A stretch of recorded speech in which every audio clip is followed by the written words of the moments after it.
Hello and welcome to this video tutorial of the 5 steps to becoming a workplace warden.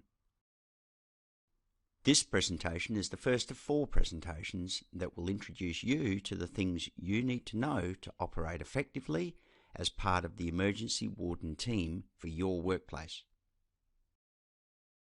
As you can see, there are 5 basic areas you need to know about. The first that we'll cover is knowing your building. Naturally enough, being familiar with all of the exits from your particular building is an absolute necessity for you to know. You should also be familiar with the layout of your building and know the locations of things like change rooms, meeting rooms, storerooms, and other areas where occupants may be. Which area of the facility will be your responsibility during an emergency? You may have to search this area to account for people, and how will they recognise you as the workplace warden? Are there any secured areas of the building that you might not be able to access or require a passcode or card? Other than medical emergency equipment, do you know the whereabouts of things such as fire extinguishers, break glass alarms, duress alarms, or any other emergency equipment that your particular workplace may have? How are communications managed in your particular facility? Is it simply verbally, face-to-face, or does your building have a warden intercom phone for speaking with the chief warden during emergencies? As a warden, it is important you are familiar with the layout of your facility and areas where staff may actually be when an emergency occurs. This might be areas such as meeting rooms or training rooms, for example.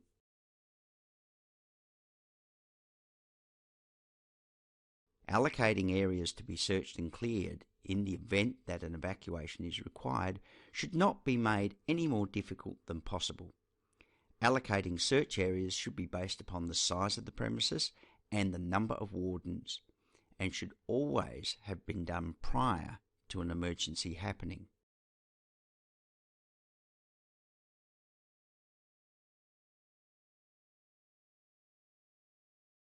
Not all emergencies will require exiting the building. Some emergencies may entail moving staff and occupants to a secure location within the building. If your facility has a secure area, you should know how and where it is. That is, how to access it and how to secure it. Your role as warden may require you to use some of the emergency equipment installed at your facility. Not all facilities have the same equipment, and you should familiarise yourself with the location and the type of equipment at your facility. Emergency equipment that you are likely to encounter in most workplaces include things such as fire extinguishers, fire blankets, duress alarms, warden helmets or caps, and the first aid kit. Check to see if your facility has these or other items you need to be aware of. Having good communication with occupants during an emergency is essential. Effective control over occupants will generally be achieved by giving clear instructions to evacuees.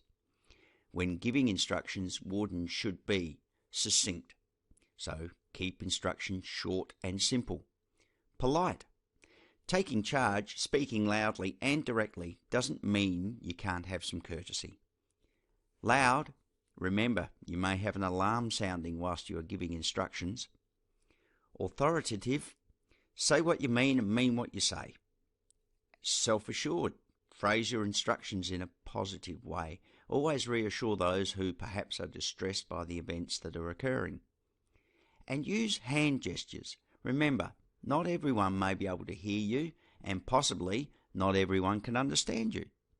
Hand gestures overcome many barriers to communication by providing visual clues as to what your instructions may have been. Thank you for taking the time to watch this video. This concludes step 1 in learning what you need to investigate and know as part of being a warden at your site's emergency control organisation.